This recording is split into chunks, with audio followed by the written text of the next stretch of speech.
Olá, meu nome é Vinícius Souza de Azevedo e eu vou apresentar para vocês um resumo expandido, cujo título é Roda de Bordar, Atenção Distendida e Formação Docente.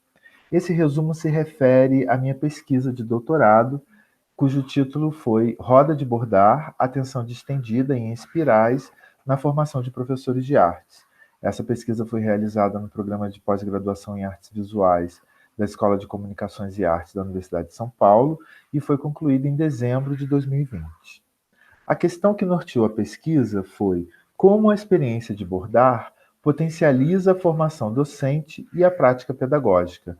Nessa questão, é possível sintetizar a ideia, desde o início da pesquisa, de trabalhar em cima da experiência, em cima do processo que se realiza durante o fazer. Né? Então, eu estive sempre interessado em pesquisar o bordado como um processo. O que acontece quando estamos bordando? Sempre foi essa a minha principal pesquisa, apesar de eu ter também uma preocupação com o resultado, mas o processo foi sempre muito mais importante.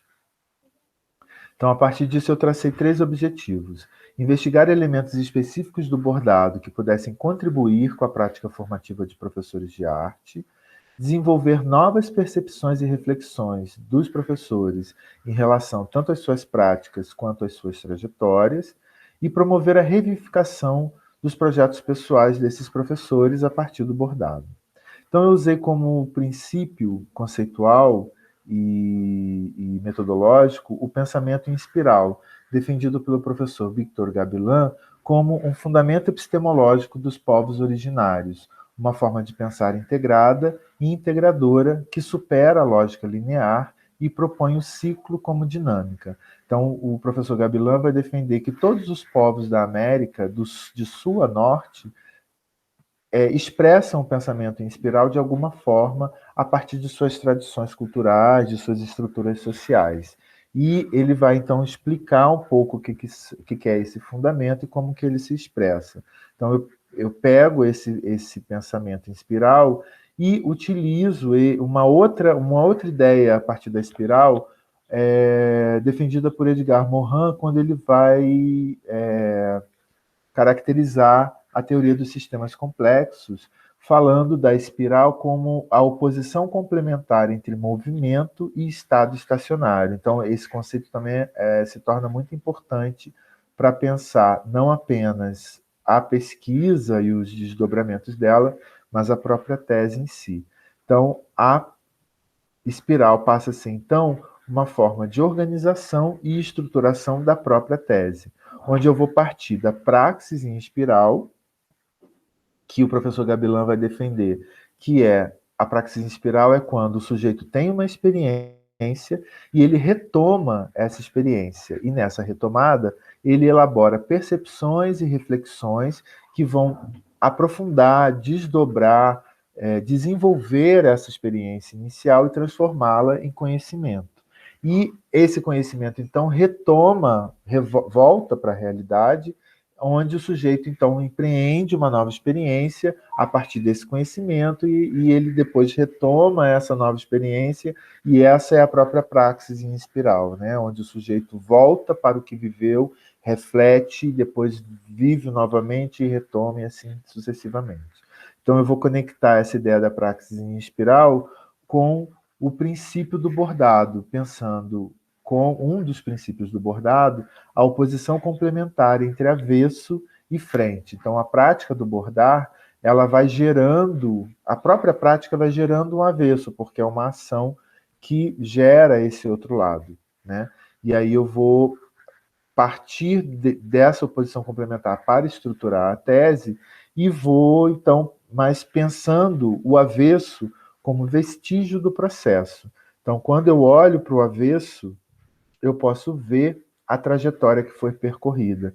Então, essa maneira de pensar foi o que me ajudou a estruturar a tese da seguinte forma. Primeiro, eu fiz uma primeira espiral bordada, representando a minha trajetória, a minha experiência, minha primeira experiência com a arte de bordar. Na verdade, não apenas a primeira, né, mas traçando uma reflexão, um olhar para as minhas primeiras experiências com a arte de bordar.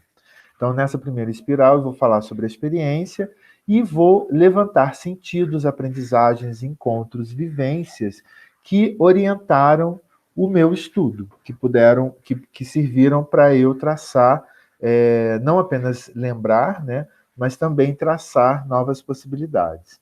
Eu então viro essa espiral do avesso e faço um rebordado, que para marcar essa percepção, essa reflexão sobre a minha trajetória empreendida. Então, do avesso, eu olho para o processo e realizo uma reflexão sobre esse processo. Nessa reflexão, no avesso da espiral, eu vou falar sobre a arte de bordar, pensando-a como uma relação intrínseca entre fazer e pensar, e como isso pode ser empreendido a partir da própria experiência de bordar, da prática do bordar. A atenção distendida no trabalho ponto a ponto, que é uma característica do bordado e que possibilita, por exemplo, empreender processos formativos, e o contato entre agulha, linha e tecido a partir de um risco realizado no tecido.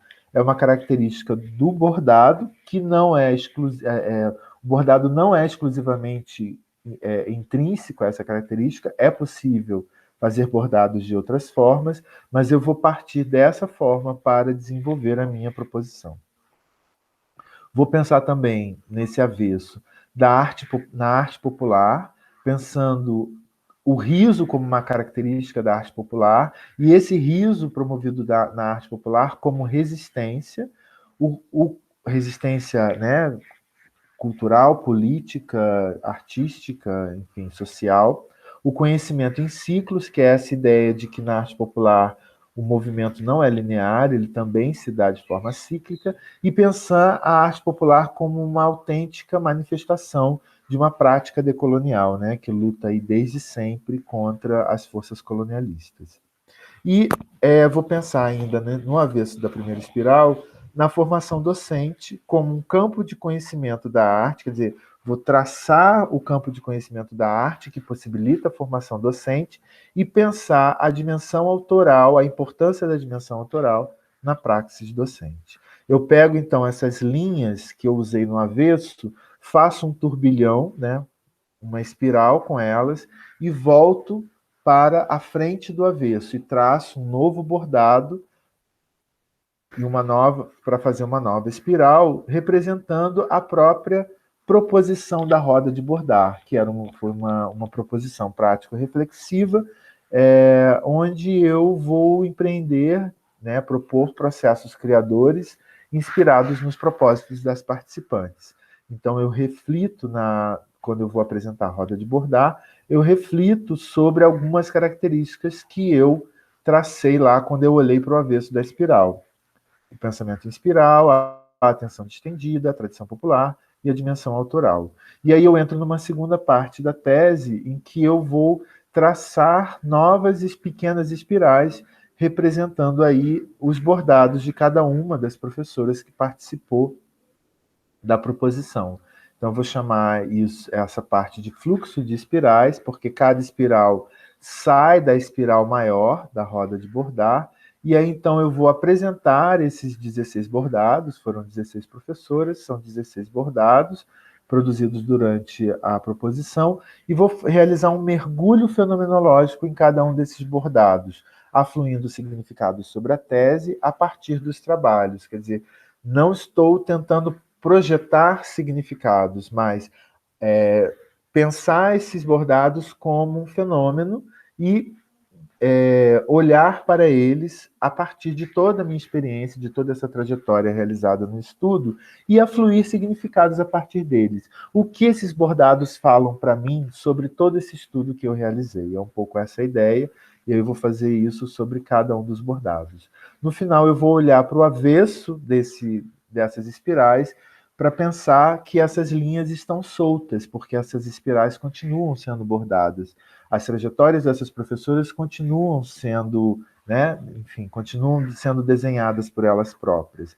E aí eu vou falar um pouco sobre isso e desenvolver algumas reflexões sobre essas continuidades, sobre essas possibilidades e o que significou empreender o bordado como um processo de desenvolvimento de formação docente. Aqui as minhas referências. Eu agradeço a todos pela oportunidade e um bom dia.